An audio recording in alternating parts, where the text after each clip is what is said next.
I've used a free pattern that is available for you online to make a dress, and I love it. And within this video, I'm going to be talking about princess seams, and I've also added a little hack to this dress to give some shaping at the waist because it is a pretty relaxed, loose style. Sneak peek. Keep watching.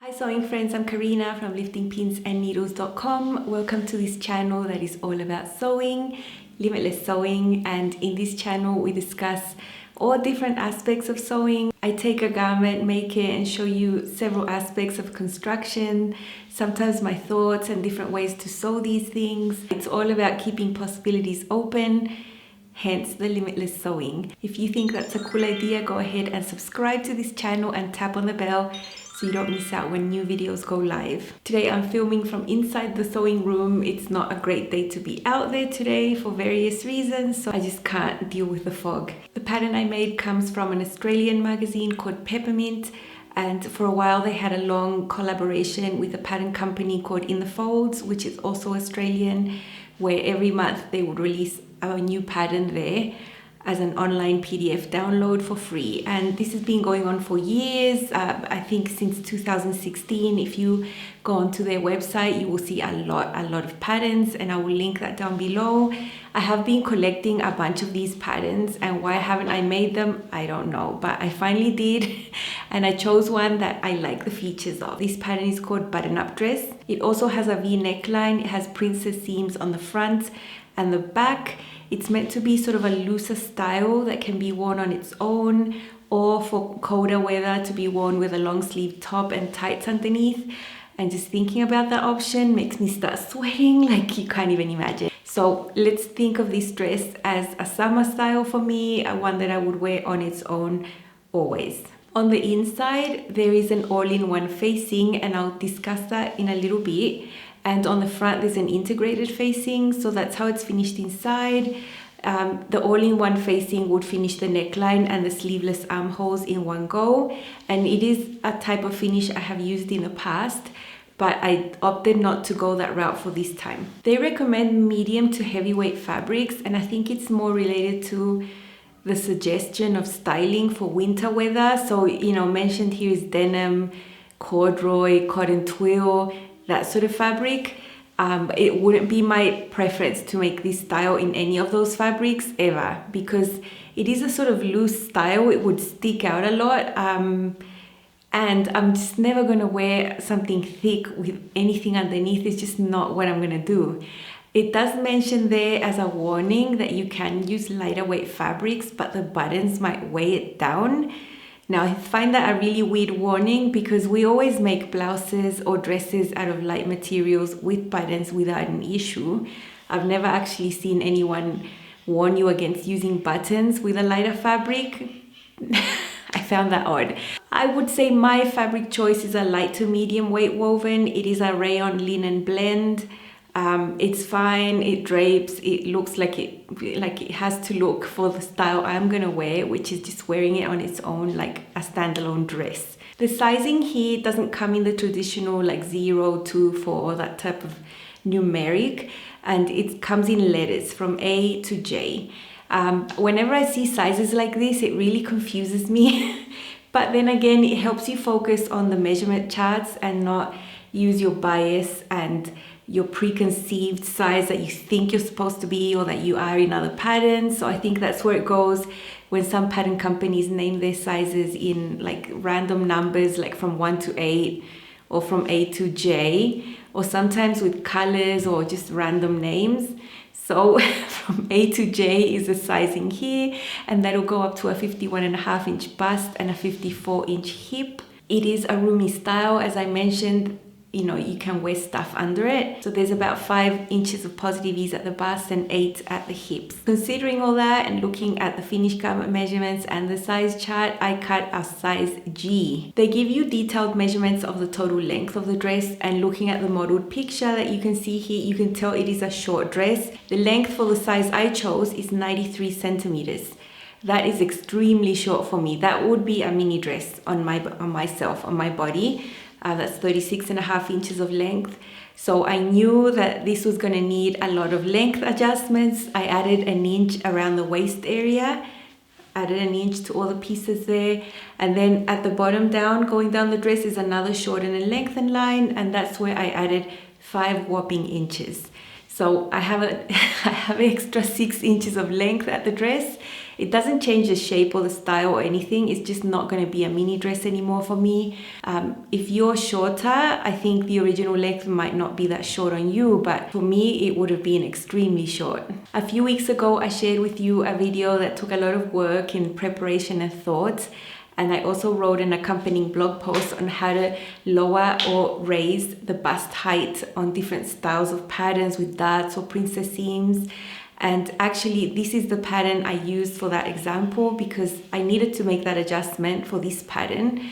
And I was getting the pattern ready to use it, you know? So in that video, I showed you how I lowered the bust point on this princess seam by 1¼ inches. So I had that done. Because I'd done these adjustments in theory on the paper, I did want to confirm that the bodice was going to fit me okay, because my fabric is really valuable for me. It's beautiful fabric, and you know, I can't just go and get any more because, you know, we can't go to fabric shops. They are actually closed. I made a little bodice and I'll show you here. I just cut it shorter because I wanted to check the fit around here. I wasn't interested in the bottom bits. And you can see 3 images there where the princess seam fits amazing. I like the depth of that V neckline. The back shaping on these princess seams is really nice.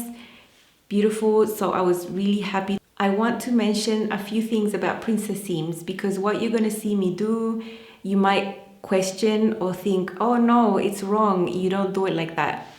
Okay, I'm just letting you know what I've done with the princess seams while sewing is different to what some theory tells you to do in most cases. And it's actually got to do with my experience and the way that I touch the fabric and the way that I feel it, what way I'm going to be sewing these princess seams, you know. And when you look at tutorials on how to sew princess seams, you will always see examples and pictures that they use like really stiff, heavy cottons, you know, to show the steps and all that stuff. The centerpiece will have a curve that's convex, right? And then the side piece will have a curve that's concave, right? And when you sew those together, getting that curve right can be a little bit tricky. So in some tutorials, you will see that along both of these curves that I mentioned, they suggest doing some stay stitching within the seam allowance.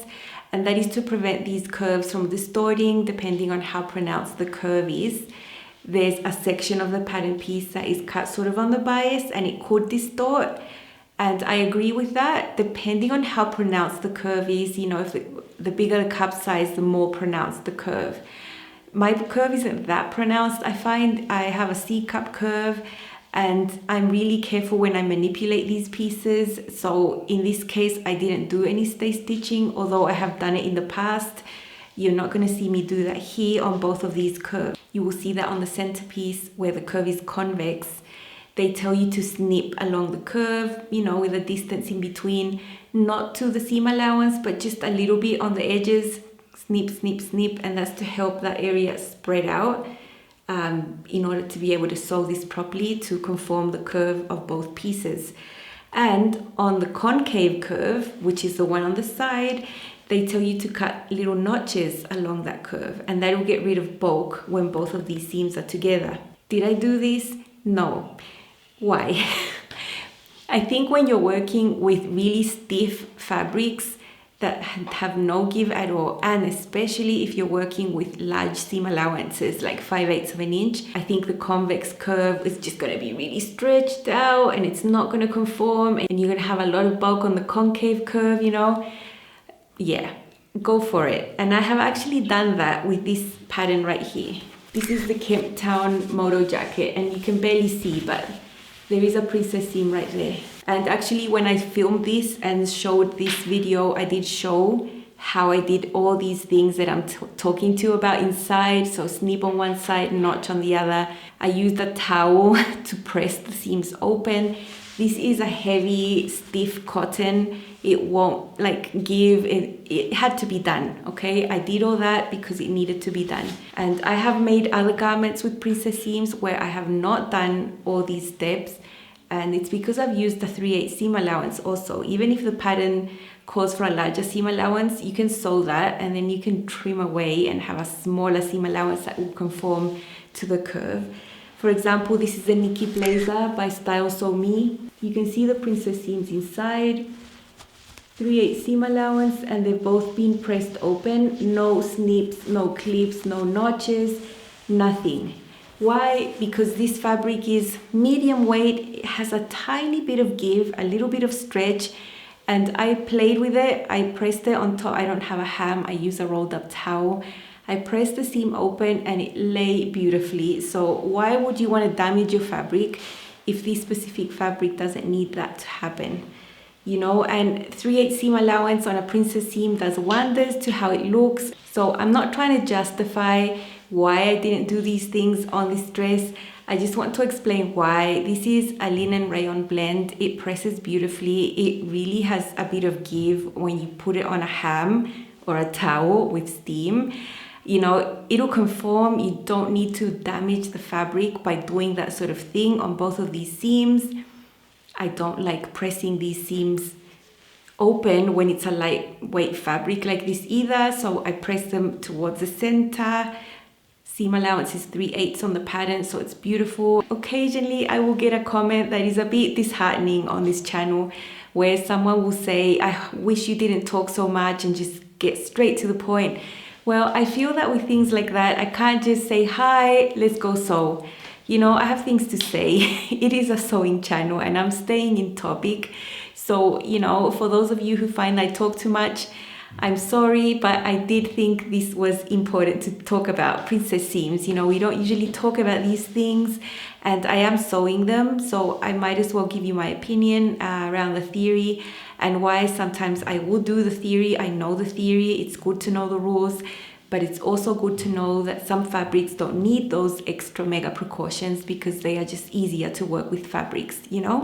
I had an idea from months ago that I hadn't been able to materialize. A few months ago, I wrote a blog post full of notions around the Melody Dolman blouse or shirt, but I'd made a dress. And I mentioned I wanted to add an exposed casing on the front around the waist with a drawstring, but in that specific project, I didn't have the fabric to cut out those pieces. So the idea was in my mind, and I couldn't get rid of it. This style was perfect because it is loose fitting. There's so much ease at the waist. And to add an exposed casing all the way around where I could thread a drawstring and just bring in that waist, you know? So I had that idea. I'll put a picture here so you can see what I'm talking about.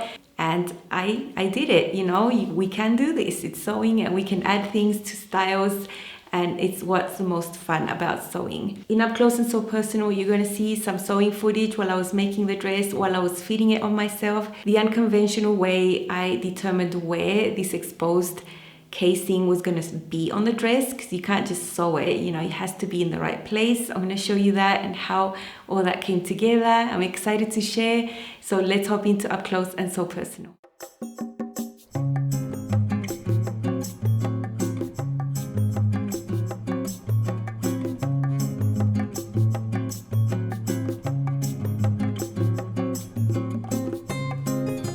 The fronts here, the center front and the side front, and the princess seams pinned. Every notch that I marked matches really well. So this is the one for the waist, little red mark and little mark there. I don't like cut into fabric, I just mark. And then this is at the height of the apex, that one with that one, and then just following the curve up to the top right there. These pattern pieces have been trued here on these shapes, so it's really easy to match. You can see there's a flat area, and then when you sew it actually matches here, so that's really good. Now sewing a princess seam in this pattern is going to be especially easier than others because it's drafted with 3/8 seam allowance. I've pinned around that seam allowance and it's so much easier to pin these curves. The side front has the curve, as you can see, and so does the center front. Now some patterns have you stay stitch the center front area there within the seam allowance. I don't do that. I think it's a bit overkill. Look, depending on how big the cup size is and how the drafting is, sometimes there's a bit of ease drafted into this curve that you have to ease into the center front. It's not the case with this one. Where princess seams come, I think these are going to be super easy to sew, to pin. No special drama happening with this. When I'm going to sew a princess seam, I like having the side front, the one that has that curve there on the bottom, and having the center front on the top. And 3/8 seam allowance is the best seam allowance to sew princess seams. Even 1/2 inch and 5/8 of an inch is huge. It's just harder to sew the curves accurately.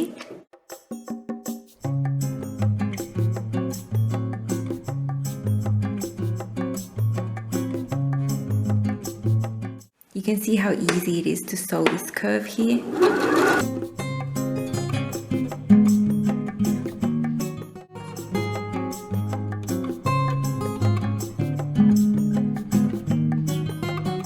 Okay, you can see this princess seam was sewn beautifully. The curve is perfect. There's nothing wrong here. Now, if you had a bigger seam allowance, the curve would not conform well. This center front curve would be pulling here, and this one would have bunching up here. It would be a hot mess. But with a small seam allowance like this, it's perfect. You know, you don't really need to snip and do all those things that are gonna put your fabric at risk when you wash your dress. I mean, who wants to go and wash your dress and then you have a hole because, you know, the snips have damaged the fabric and weakened this area? I'm not a fan. If I was making a blazer that is lined, I might clip into these curves. If I was using like a more structured fabric and I knew that I was going to be dry cleaning and that sort of thing. But for a garment that I expect to wear a lot and wash, this is fine. Small seam allowance. So I've sewn my princess seams. I've got my front facings just folded and pinned just to check for fit. Okay, and the princess seams, although the muslin one fit better, it was a stiffer fabric and rayon linen has some give. I knew this was going to happen, and I do have some excess there just on the top. Not right there, but just there, and I just draped away that little bit of excess there for my bust for this dress because, you know, the fabric is like that. So I've got that fixed there. I took it in a little bit underneath here on both sides. It was a little bit wide just there, and I'm going to taper to nothing around there.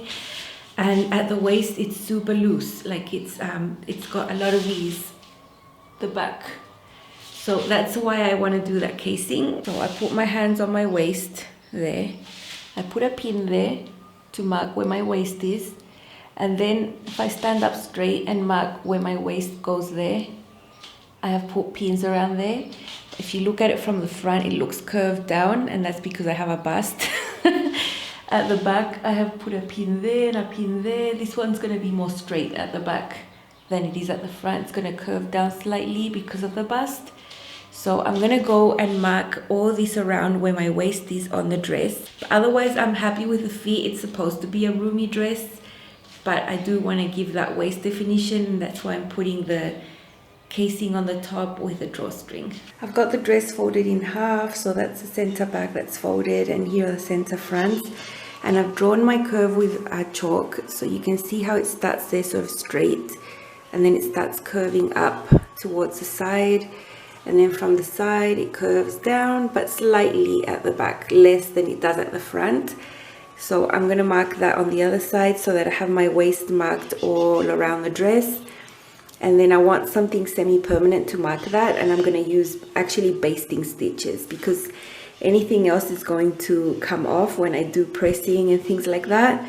So I'm just going to base that on old school style. I have a partially sewn dress. It is a hot mess. I mean, I've done the neckline, the arm side with bias binding inside. You can see my basting stitches there marking my waist shape. And I got that by pinning it on myself. I've got all this marked, you can see there.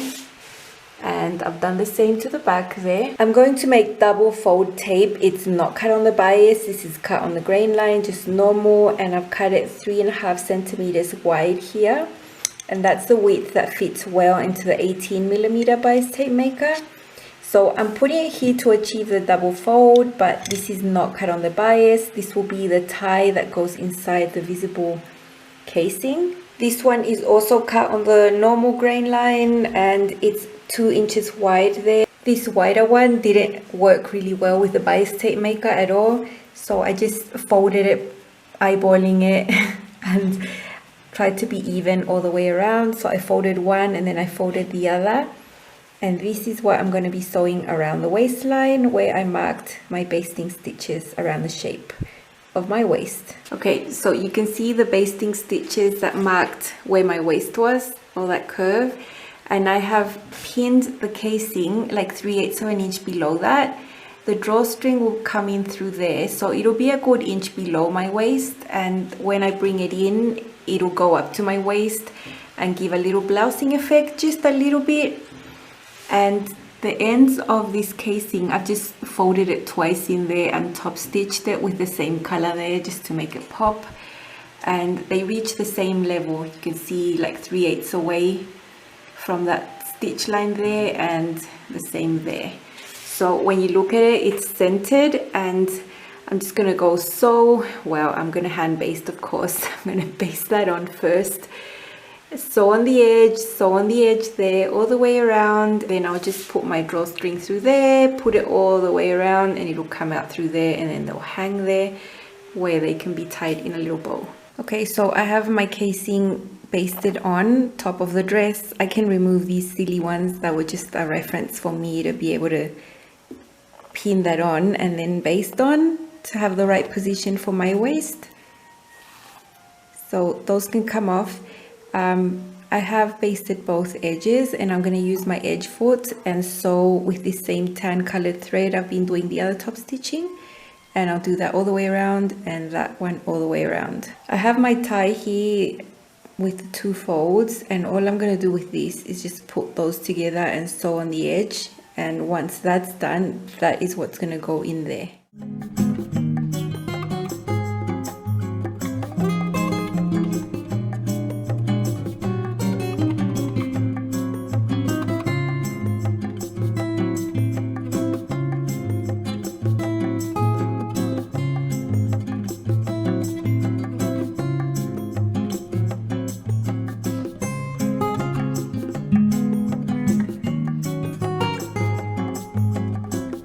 Yesterday I showed you this blouse.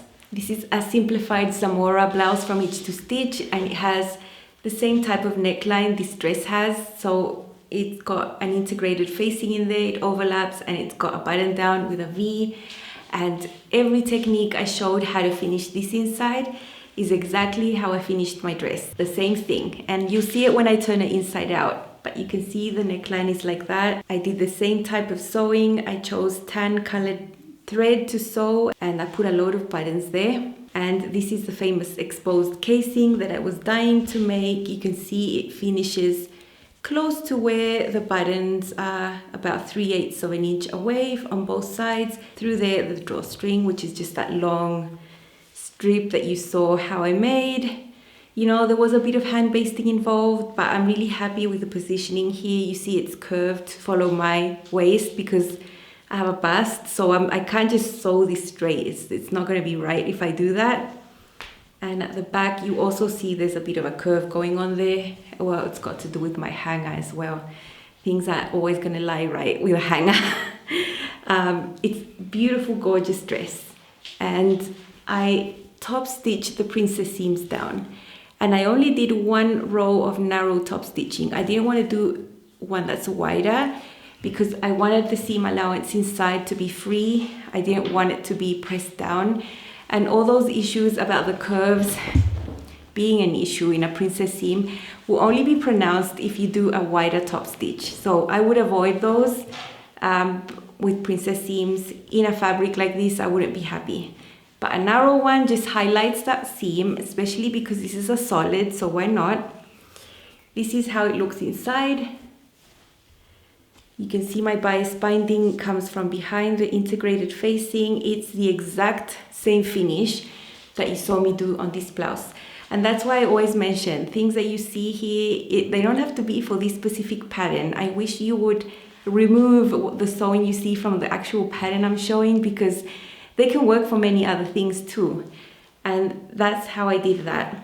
The armholes are finished with bias binding, the same type, only I narrowed this down so it conforms better to the curve. I think it's much better results on armholes to have narrower bias tape. And I have a tutorial about this on the channel. I always refer back to it because that's how I do it. And you can see on the inside it's all smooth, like I don't have a casing in here. And plus I think the exposed casing on the outside looks really cool. Other than like helping bring the waist in, I just think it looks really cool. And especially in a solid where I top stitch there and like you can actually see it. So princess seams, they've been pressed towards the center, both on the front and the back. You can press them towards the side as well. It just depends on what you want. Some people say that when you press them towards the center, it creates a slimming effect somehow. Don't ask me, but that's what people say. I think the concave shape of the side is easier to press towards the center, and that's why I've done it like that. But I have not been known to press it to the outside as well, you know? So I'm extremely happy with how this turned out. And I wanted to mention why I didn't do the all-in-one facing, because I'll show you how the pattern pieces look right here. Those type of pattern pieces will finish all this area here and the armhole in one go. It's actually the same way that you line the sleeveless dress or bodice. It's actually the same technique, only that these facings reach like there, you know? Because I'd made bust adjustments on the pattern, I'd lowered the apex, I just fiddled with all the front area. Those facings there, they don't have princess seams or darts or anything. I am sure if I put these facings on here, they are not going to fit. The princess seam, I totally changed it. I mean, it's totally lower, the curve is different, you know. So those all-in-one facings, they just get discarded because they're not going to match my body at all. And I run the risk of them not being the right height and like cutting my bust in half. And I'm not such a fan of facings inside. Either it's a really short facing that goes up here above the bust, or it's fully lined. But when they start reaching sort of mid-levels here, I think you can see them through the fabric, and I don't like it. I think this finish is really nice and really clean, and it also uses less fabric. I've come to stand in front of this huge cactus in front of my neighbors, and this huge thing, I don't know what it is. I like it. This is a general view of the dress. It hits right there, be above the knee where I like it to be. Otherwise it would have been extremely short. The drawstring brings it in at the waist. Otherwise it would just be really loose, really shapeless on me. And there's a little bit of swish to the skirt, but it's not extremely full. I hand hemmed this. You can see the buttonholes and metal buttons. I will short one button so that one doesn't have one. Whoops. But it's a really drapey fabric, really nice. I love this casing so much, just like I imagined.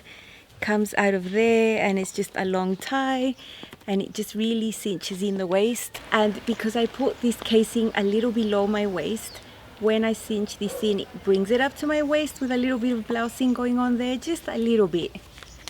I chose to top stitch the princess seams just to highlight the feature there because it's a solid, and it's the same on the back there. Okay, here you can see the top part of the dress. The depth of the V is really pretty, it's really good. Same as the cover for the armholes. But I already knew that because I made a muslin. Of course, a video like this can't portray the way I feel in the dress. I walk, I look down, I look at it swish, and color combinations. I'm just so happy with this dress. It's just beautiful, in my opinion, of course.